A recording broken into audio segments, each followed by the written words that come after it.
Supreme God emperor के पिछले episode में हमने देखा था वहाँ पर वो लड़की अपने सेक्ट मास्टर से बात करती है और वो सेक्ट मास्टर कहने लगती है कि मुइन को अभी शिप पे रखे रखो क्योंकि मुझे ऐसा एहसास हो रहा है कि ये हमारे लिए बहुत ही ज्यादा मददगार होने वाला है। जिसके बाद वो लड़की भी मान जाती है और मुइन को वहीं पे शिप पे रखकर सारा खाना पानी देने लगती है। अब आगे इस एपिसोड की शुरुआत में हम मुइन को देखते हैं जो खुद से ही बात करते हुए कहने लगता है काफी समय हो गया मुझे इस शिप पे रहते हुए और खाना पीना और यहाँ पर बाकी कुछ ना करने के कारण यहाँ पर कुछ भी नहीं हुआ है। जिसके बाद मुइन सोचने लगता है उनके कैप्टन का प्लान क्या होगा। तभी वहाँ पर वो लड़की आती है और मुइन को कहने लगती है कि कैप्टन तुम्हें देखना चाहती है। जिसके बाद मुइन भी वहाँ पर अंगड़ाई मारकर उड़ जाता है। तभी मुइन उससे कहने लगता है अगर तुम मुझे अभी नहीं बुलाती तो मैं थोड़ी देर के बाद उनसे मिलने जाने ही वाला था, किसी न किसी से पूछ के उनके पास चला ही जाता। जिसके बाद वो लड़की कहने लगती है अपनी जुबान को थोड़ा कम चलाना यंग पवेलियन मास्टर के सामने, वरना बाद में मुझे मत ब्लेम करना, तुम इतनी ज्यादा रूड होगी। और वो वहाँ से जाने लगती है। जिसके बाद मुइन भी कहने लगता है हाँ मैं समझता हूँ तुम हमेशा ही अपना चेहरा ऐसे बना के रखते हो जैसे मैंने तुम्हारा बहुत ज्यादा पैसा खा लिया होगा।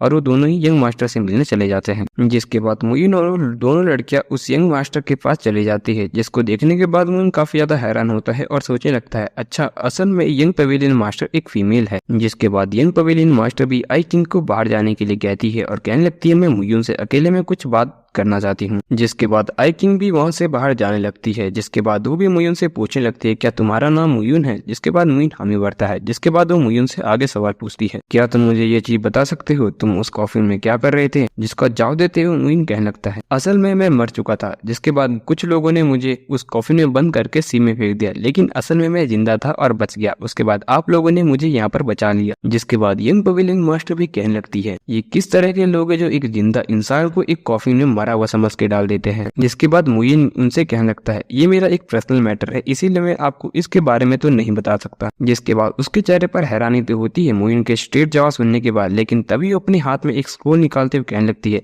मैं आपकी बात का रिस्पेक्ट करती हूँ, लेकिन मेरे पास आपको दिखाने के लिए कुछ चीज है। और उस स्क्रोल को मुइन के हाथ में दे देती है। जिसके बाद मुइन उस स्क्रोल को अपने हाथ में पकड़कर देखने लगता है और सोचने लगता है डेस्टिनी लिस्ट। जिसके बाद वो कहने लगती है तुम चिंता मत करो, इसमें कुछ भी बुरा नहीं है। तभी वो मुइन से आगे कहती है ये सिर्फ एक लिस्ट है जिसमें अभी 3000 स्मॉल बर्ड के सबसे ताकतवर लोगों की लिस्ट आई है।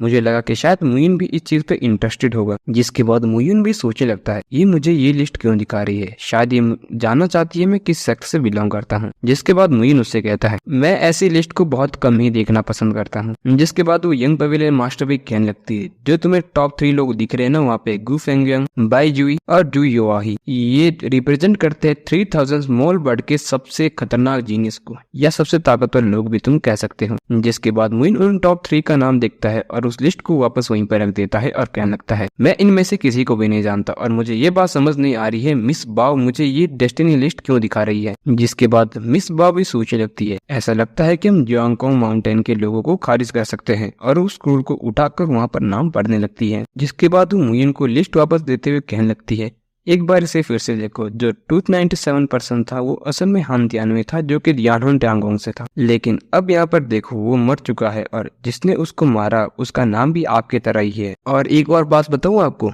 मैंने ये भी सुना है वो जो मुयुन था वो भी तियांगजुन माउंटेन से एक तरह से गायब हो गया था और सुनने में तो ये भी आ रहा है वो एक कॉफिन के अंदर कूद गया था और वहां से पूरी तरह से गायब हो गया था। जिसके बाद मुयुन भी उसका जवाब देते हुए कहने लगता है देखो ये दुनिया बहुत बड़ी है और यहाँ पे सेम सरनेम और नाम वाले बहुत ज्यादा इंसान हो सकते हैं और पहली बात तो उस कॉफिन में खुद कूदा था और मुझे इस कॉफिन में डाला गया था, तो हम दोनों में कोई भी समानता नहीं है। जिसके बाद मुइन उनसे कहने लगता है मिस बाय आपको ये तो नहीं लग रहा कि असल में वो मुइन और कोई नहीं मैं ही हूँ। जिसके बाद मिस बाव कहने लगती है वो जो मुइन था वो 3 टर्निंग इन 1 रिलम में था और मुझे लगता है कि तुम भी।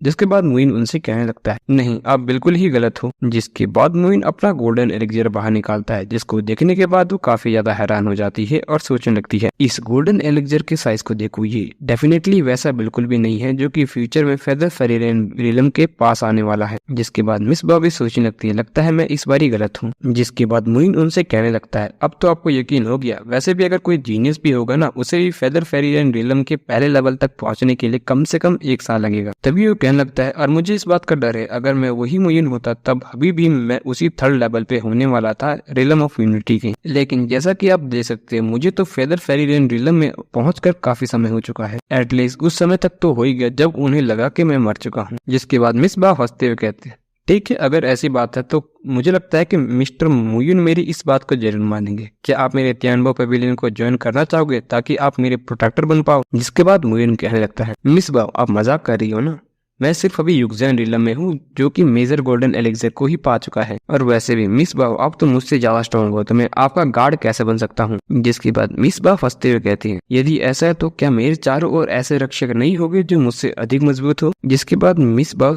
कहने लगती है, मिस्टर रियन ने शायद अभी करंट सिचुएशन के बारे में नहीं सोचा होगा जो 3000 स्मॉल वर्ल्ड में चल रही है, जो 3 मेजर फोर्सेस है, गोल्डन टावर, तियानबो पवेलियन और शैडो पवेलियन, और सभी अपने अपने लिए लोगों को चुन रहे हैं। और क्या मिस्टर मुयुन खुद अकेले ही फाइट करना चाहता है इतने बड़े 3000 स्मॉल वर्ल्ड में? जिसके बाद वो आगे कहने लगती है, बदले में हम तुम्हें 10,000 लो ग्रेड क्रिस्टल देंगे पर मंथ। जिसके बाद मुयुन अपना हाथ टेबल पे पटकता है और कहने लगता है, तुम मुझे वो देना जो तुम देना चाहते हो, लेकिन मैं इस जॉब को लूंगा, मैं लूंगा। और मुयुन काफी ज्यादा खुश हो जाता है और ये एपिसोड यहीं पे खत्म हो जाता है।